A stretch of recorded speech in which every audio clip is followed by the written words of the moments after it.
नमस्कार, news bulletin में आपका स्वागत है।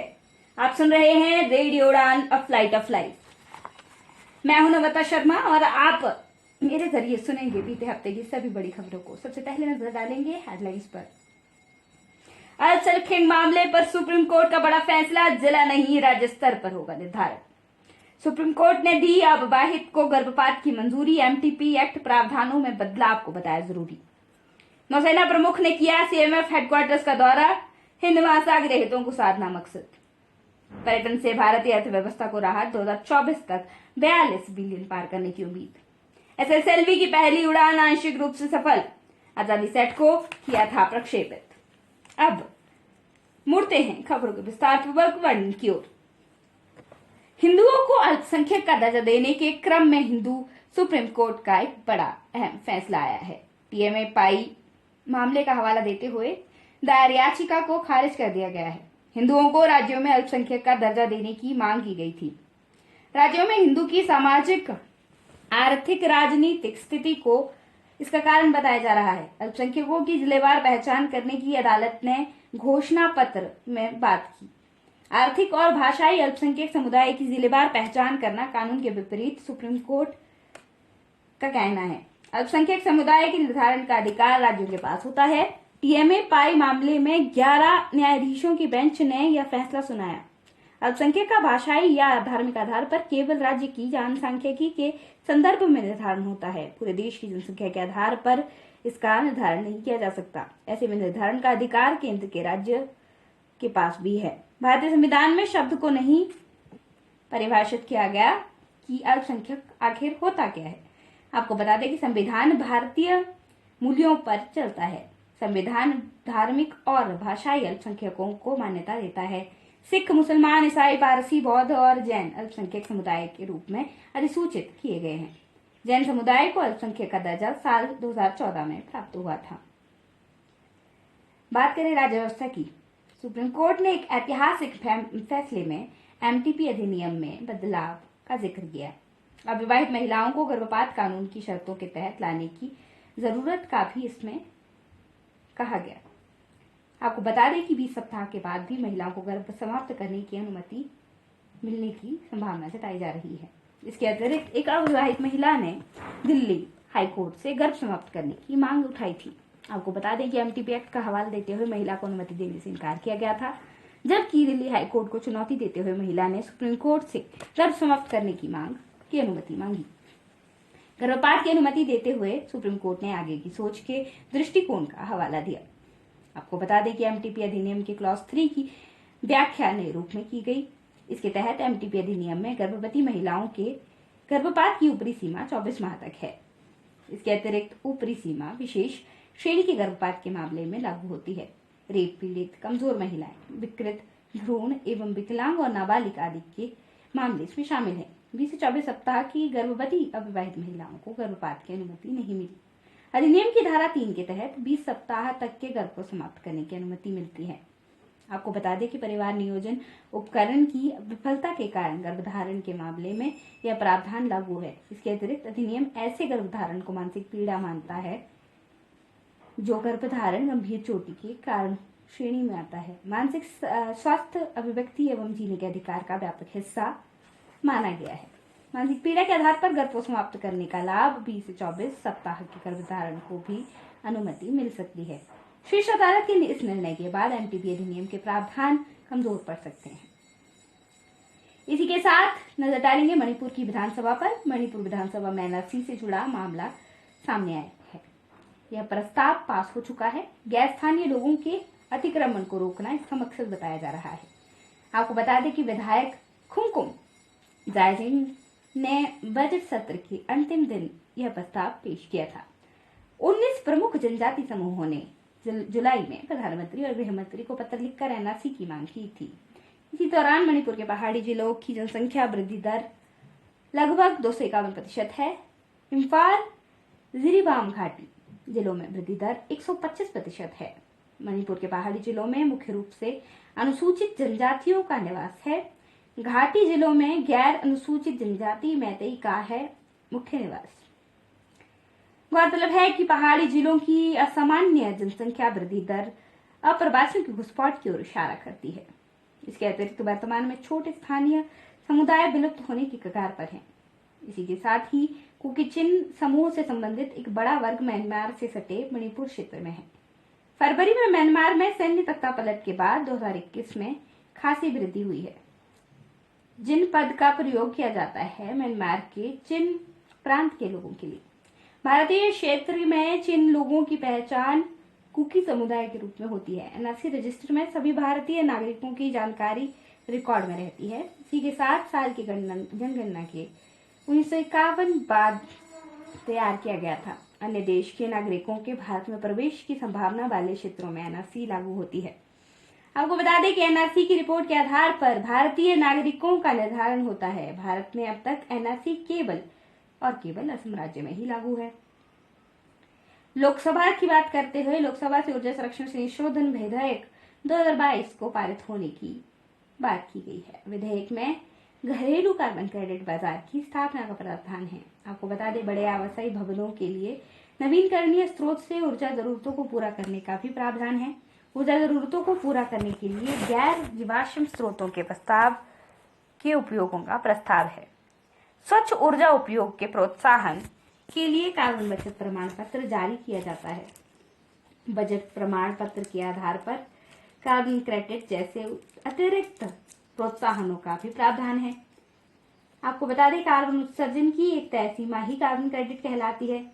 इसके अतिरिक्त carbon credit 1 ton carbon dioxide या आईसीके जैसी किसी दूसरी ग्रीन हाउस गैस के बराबर होता है।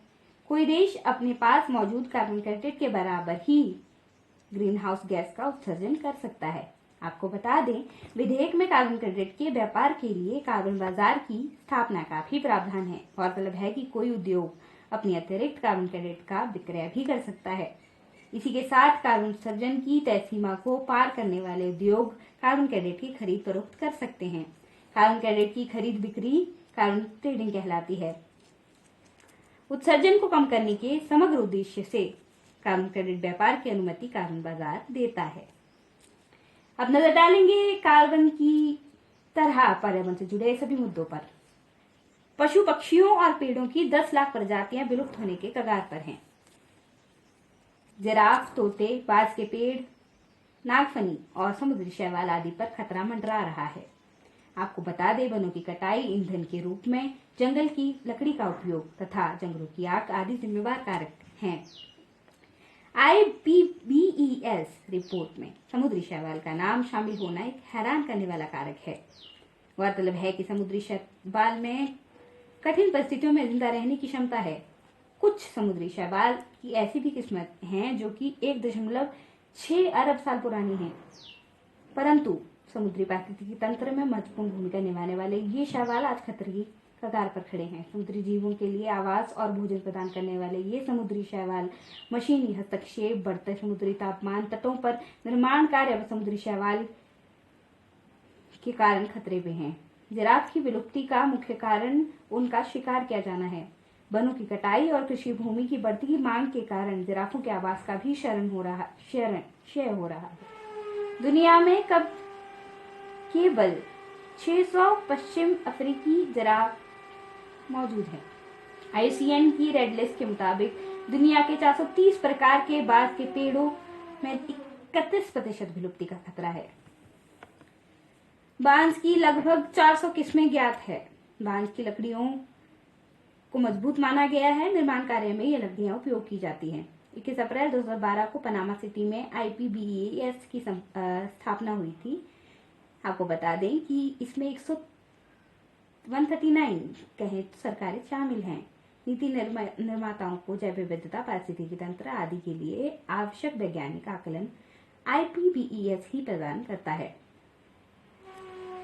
बात करें IISc की तो IISc ने पेनिनसुलर रॉक अगामा के संदर्भ में एक अध्ययन जारी किया है। आपको बता दें शहरीकरण से रॉक अगामा की उपस्थिति प्रभावित हुई है। रॉक अगामा के निवास क्षेत्र को चिन्हित करने की आवश्यकता है। यह उद्यान गार्डन छिपकली ही है। इसका वैज्ञानिक नाम और नारंगी और काले रंग की रॉक अगामा होती है। यह छिपकली अपने शरीर से गर्मी उत्सर्जित नहीं करती। गर्मी के लिए रॉकागामा बाहरी स्रोतों पर ही निर्भर रहती है। शहर के गर्म होने का संकेत यही रॉकागामा दे सकती है।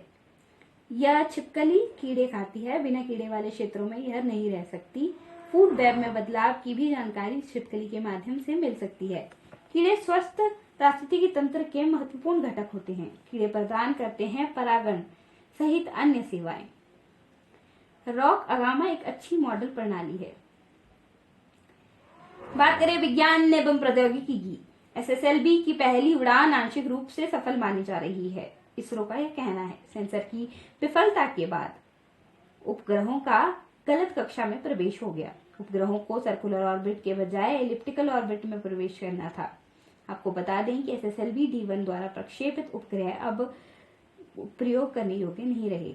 इसके अतिरिक्त SSLV D1 का जो वजन था वो 145 किलोग्राम था। इसके द्वारा अर्थ ऑब्जर्वेशन सैटेलाइट 2 और आजादी सेट को प्रक्षेपित किया जाना था। EOS-2 और आजादी सेट डेटा हानि के कारण विफल हो गए। EOS-2 एक प्रायोगिक ऑप्टिकल रिमोट सेंसिंग उपग्रह है। अंतरिक्ष यान की सूक्ष्म उपग्रह श्रृंखला से संबंधित EOS-2 स्पेस किड्स इंडिया के तहत बनाया गया था। 750 छात्राओं द्वारा मिलकर यह बनाया गया। आजादी के 75 साल के उपलक्ष्य में आजादी सेट का निर्माण किया गया था। इसका वजन 8 किलोग्राम था। 75 अलग अलग पेलोड, प्रत्येक पेलोड का वजन लगभग 50 ग्राम था। SSLV होते हैं अपेक्षाकृत छोटे रॉकेट। LEO और SSO कक्षाओं में प्रवेशित करने के लिए उपग्रह की इसके द्वारा बनाए जाते हैं। अपेक्षाकृत कम वजनी SSLV यह लगभग 72 घंटे में एकीकृत किए जाते हैं, जैसे प्रक्षेपण यान को एकत्रित करने में लगभग 70 दिन लगते हैं अगर यह PSLV होते तो। आपको बता दें कि पहले किया जाता था छोटे उपग्रह के लिए स्पेस बस का इस्तेमाल, और पहले PSLV के जरिए ही छोटे उपग्रह भेजे जाते थे। अब SSLV के जरिए आसानी से ये छोटे उपग्रह भेजे जा सकेंगे। इसी तरह चीन में एक नए जूनोटिक वायरस ने दस्तक दी है। नए वायरस का नाम लैंगिया हिनीपावा वायरस है। चीन के शेडोंग और हेनान प्रांत में ऐसे वायरस की पहचान की गई है। रोगियों की निगरानी परीक्षण के दौरान इसकी पहचान हुई। जानवरों और मनुष्यों में गंभीर बीमारी का यह कारण बन सकता है। आपको बता दें अभी तक कोई भी लाइसेंस प्राप्त दवाएं वैक्सीन इसके लिए उपलब्ध नहीं है। इसके अतिरिक्त चीन में लगभग लोग 35 अब तक इससे संक्रमित हो चुके हैं। केवल हैंड्रा और निपा वायरस में ही इंसानों को संक्रमित करने की क्षमता थी। लैंगिया वायरस के जीनोम संगठन अन्य हैनिपा वायरस के समान ही हैं। लैंगिया वायरस से संक्रमित लोगों में बुखार, कमजोरी, कफ, मितली आदि आने के लक्षण देखे जा रहे हैं। छछूंदर यानी श्रियूज को इस वायरस का नेचुरल होस्ट माना जा रहा है। जानवरों में मनुष्यों में फैलने वाली बीमारियों को जूनोटिक डिजीज की श्रेणी में रखा जाता है। मनुष्यों के जानवरों में संपर्क में आने के बाद जानवरों में मौजूद रोगाणु मनुष्य के शरीर में भी प्रवेश कर जाते हैं। अब बात करेंगे अंतर्राष्ट्रीय संबंधों से संबंधित जानकारी की ओर। नौसेना स्टाफ उप प्रमुख संजय महिंद्रा का CMF दौरा पूरा हो चुका है। CMF दौरा एक बहुत बड़ा कदम है। काम करने की नए तरीकों के निर्धारण की बात इसमें हुई। अप्रैल 2022 में भारत 2+2 अमेरिकी वार्ता आयोजित की गई थी। इस वार्ता के दौरान CMF में एसोसिएट स्पोर्ट के रूप में भारत के शामिल होने की घोषणा की गई। आपको बता दें कि व्यापक सैन्य कूटनीति के माध्यम से हिंद महासागर में भारत के हितों को साधना इसका मकसद रहा है।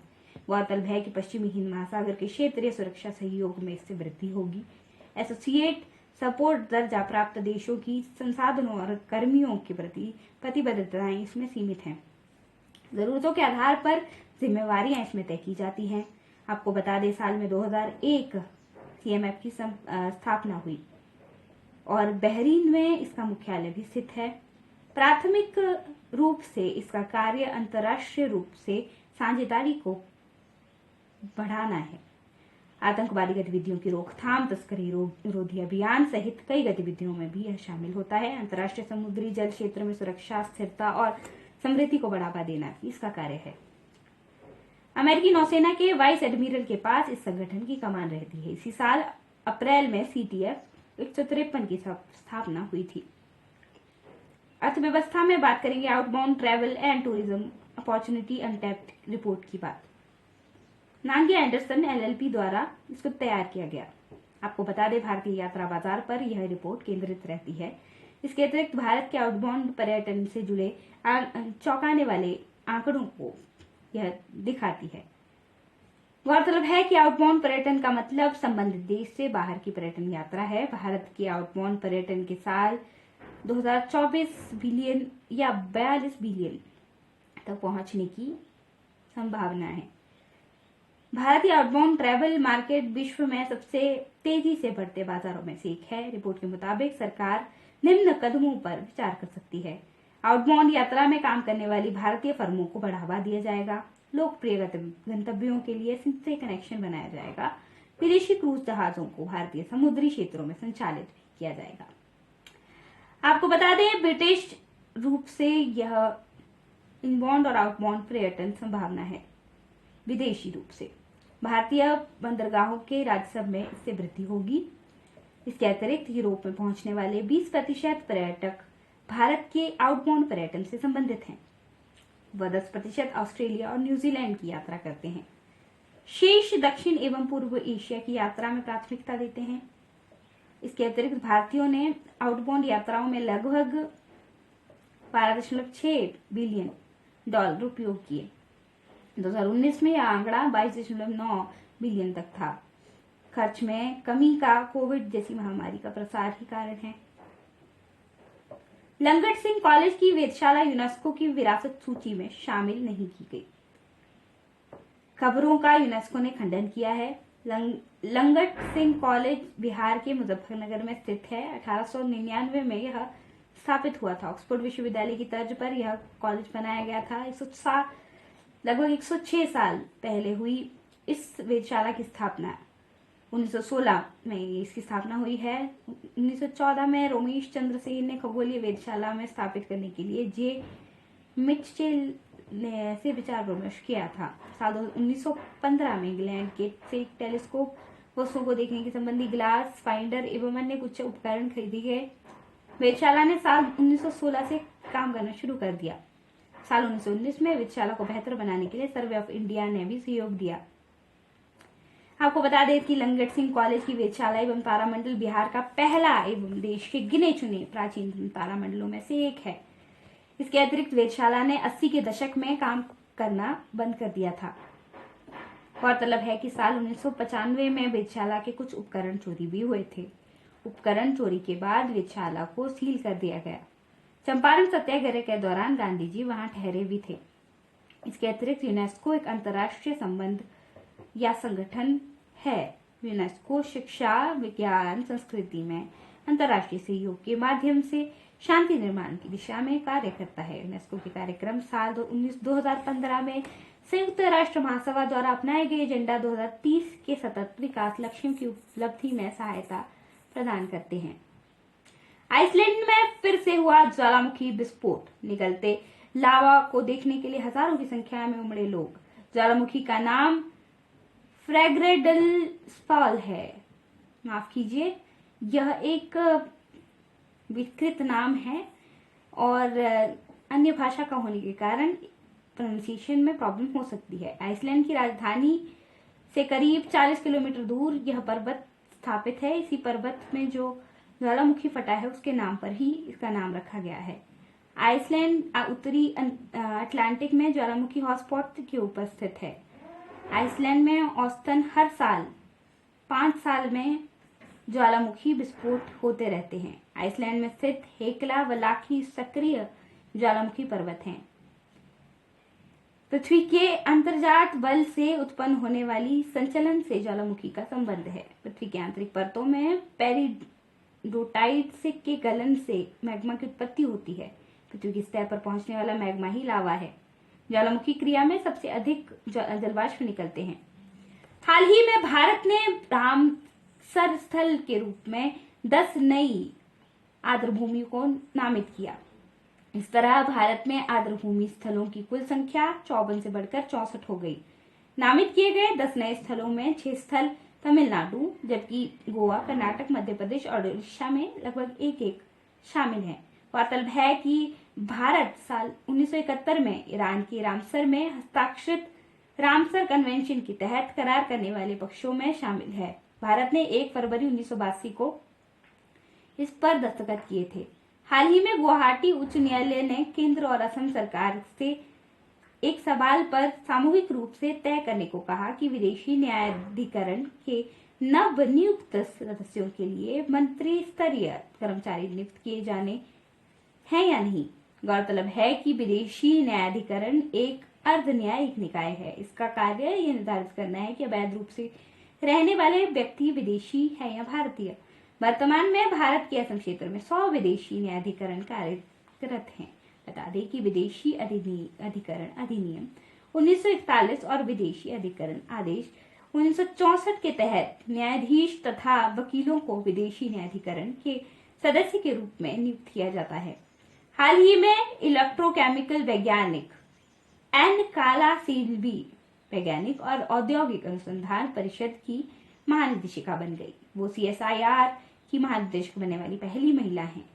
पहले तमिलनाडु के कराईकुटी में सेंट्रल इलेक्ट्रोकेमिकल रिसर्च इंस्टीट्यूट की निदेशक थी। बता दें कि CSIR सार्वजनिक क्षेत्र का भारत का एक प्रमुख अनुसंधान एवं विकासात्मक संगठन है।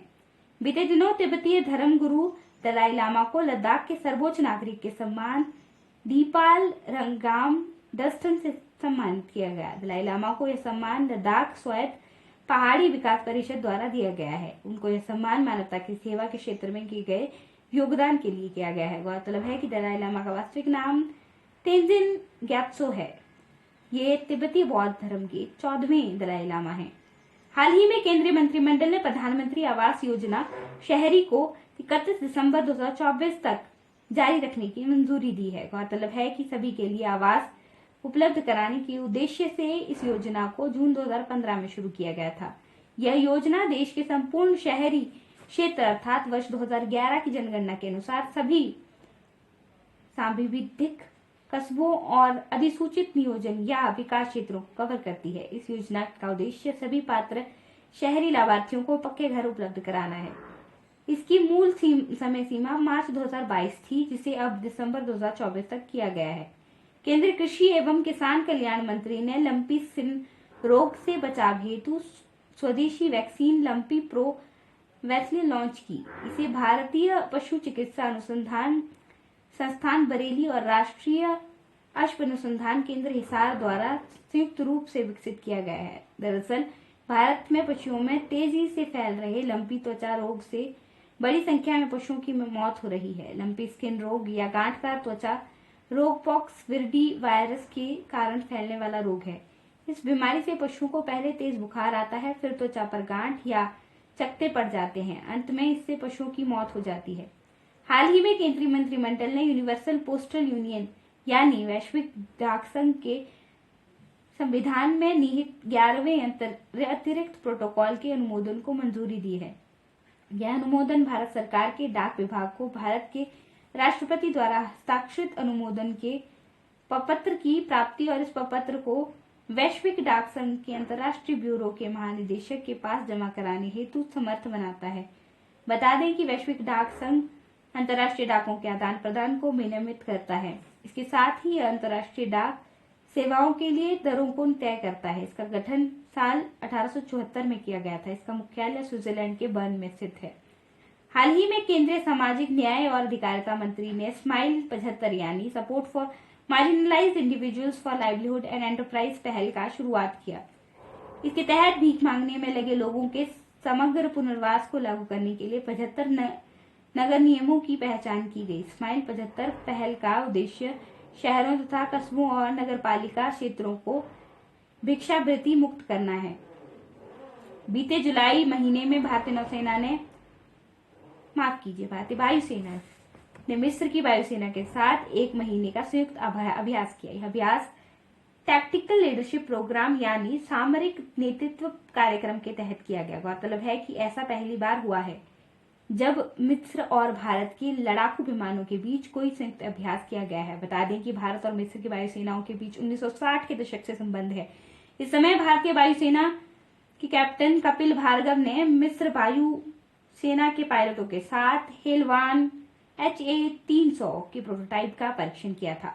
हाल ही में वित्तीय राज्य मंत्री ने लोकसभा में एक प्रश्न का जवाब देते हुए कहा कि सरकार के पास केंद्रीय कर्मचारियों के लिए 8वां वेतन आयोग गठित करने का कोई प्रस्ताव विचाराधीन नहीं है। गौरतलब है कि साल 1947 से लेकर अब तक कुल 7 वेतन आयोग गठित हो चुके हैं। केंद्र सरकार हर 10 साल बाद कर्मचारियों के वेतन ढांचे को संशोधित करने के लिए वेतन आयोग का गठन करती है। आपकी जानकारी के लिए बता दें कि 7वां वेतन आयोग 28 फरवरी 2014 को गठित किया गया था। वहीं देश में पहला वेतन आयोग 1946 में गठित हुआ था। आज के इस बुलेटिन में बस इतना ही। अगले हफ्ते फिर मिलेंगे इसी तरह की रोचक जानकारियों के साथ। देश विदेश से जुड़ी खबरों के लिए आप सुनते रहिए हमारा चैनल रेडियो उड़ान, अ फ्लाइट ऑफ लाइफ।